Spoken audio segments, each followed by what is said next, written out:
In our last episode, we ventured off the beaten path to find the long-lost ruins of the Campen Inn, and we were successful in finding its remains along with other associated structures in the area.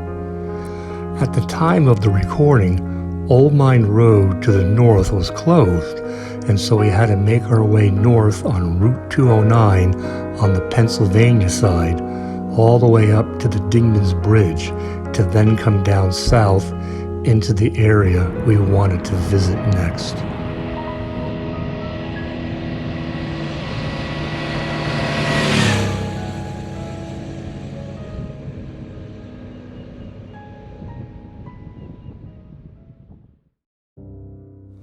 The Dingman Bridge was first built in 1836 by the Dingman family, but severe storms and one poorly constructed version of it led to the fourth and present rendition of the bridge, which was built by new owners at the start of the 20th century.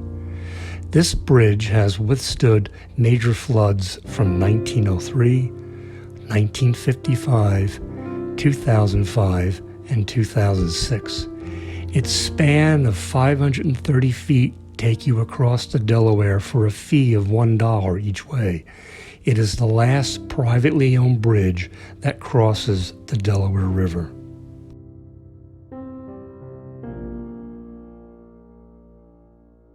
After you cross into New Jersey, you find the junction for Old Mine Road in short order. Once on that road, you notice almost instantly some hints about the past.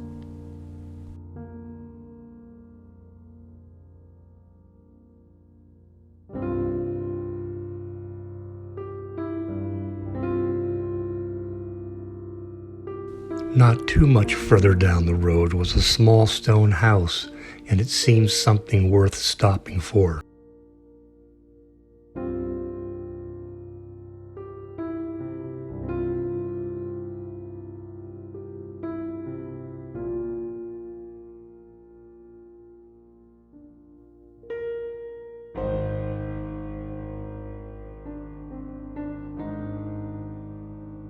I was disappointed to see that the note on the door was only a warning from the National Park Service.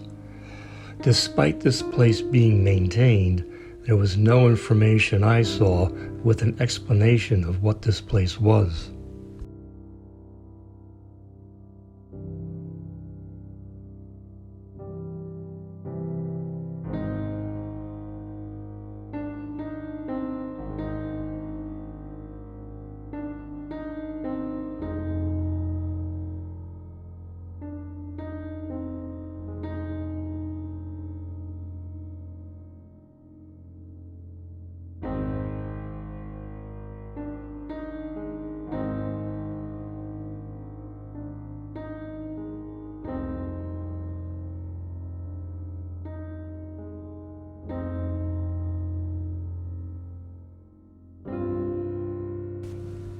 Maybe someday I'll find out what this place was, but for now, it was time to move on. At this point, Old Mine Road turns into a gravel road, and in no time I came upon an old barn and its farmhouse.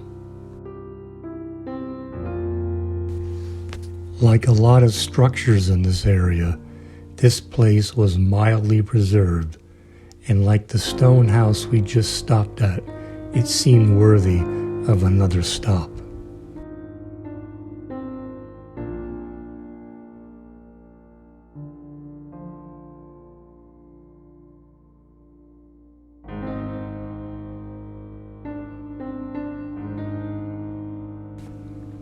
These pieces of furniture reminded me of something you might see inside of a store, and the beamwork up above seemed to be an addition with the sole purpose of keeping the place from collapsing.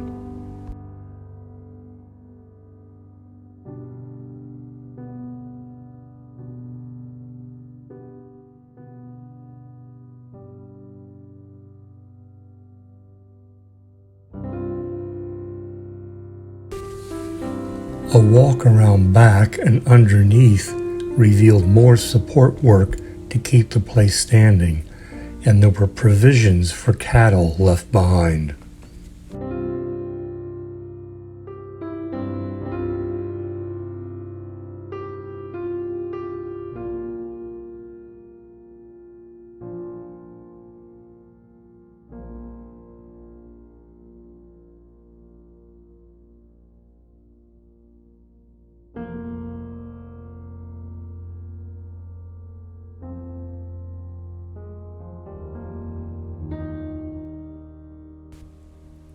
Right next door is the farmhouse, with many of its windows replaced with air vents. It seemed this whole area was given just enough maintenance to keep it around for several more years. But by the looks of things, unless there's further intervention, these places won't stand the test of time.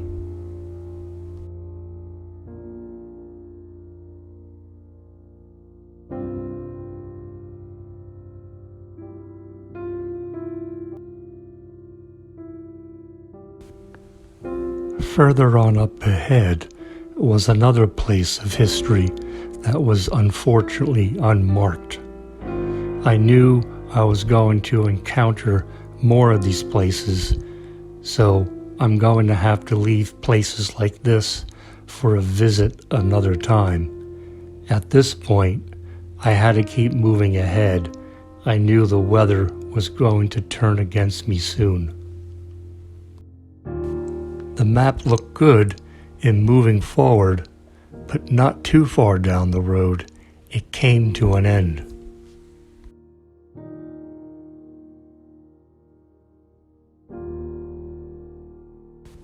But there's always a way around these things, and it was time to start making my way to the Campen Inn. I made my way down Walpack Road into the Peters Valley area at the junction of Bevins and Coon Roads. It's an area that seems worthy of its own separate visit. I made a right onto Coon, which led me back to Old Mine, where it was once again open. Along the way there were older homes, some occupied and others appearing to be empty.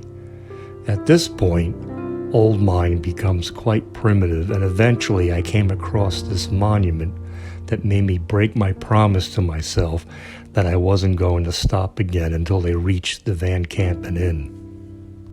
This monument was in memory of John Rosencrans, who lived from 1724 to 1786. He had a 1,000-acre plantation property located next to the Campen Inn. He was a colonel in the 3rd Battalion of the Sussex County Militia, and he's buried up this hill just 500 feet away. However, his gravesite is not marked. This was the small Schapenack Dutch Reformed Church Cemetery. I took a few pictures, and then it was time to finish the journey.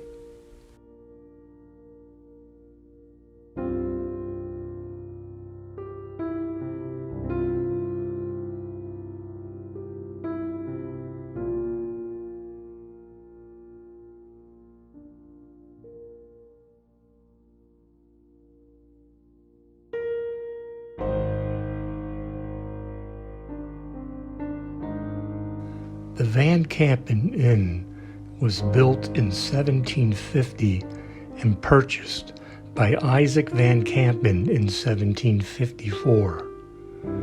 On a snowy night in December of 1776, General Horatio Gates composed a letter to General George Washington from inside this inn. One of our country's founding fathers, John Adams, stayed here among many other notable figures of history.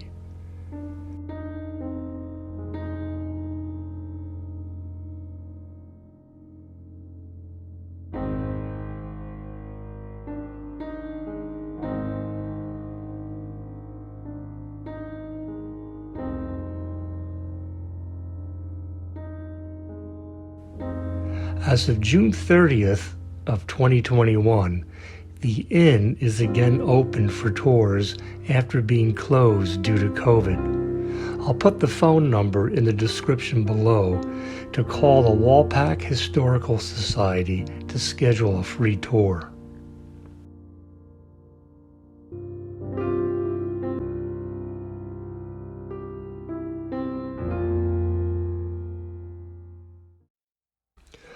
With a little rain upon me, it was time to start making my way home. Join me next time when I explore an area that includes a 19th century riverside mansion and a farmhouse and barn.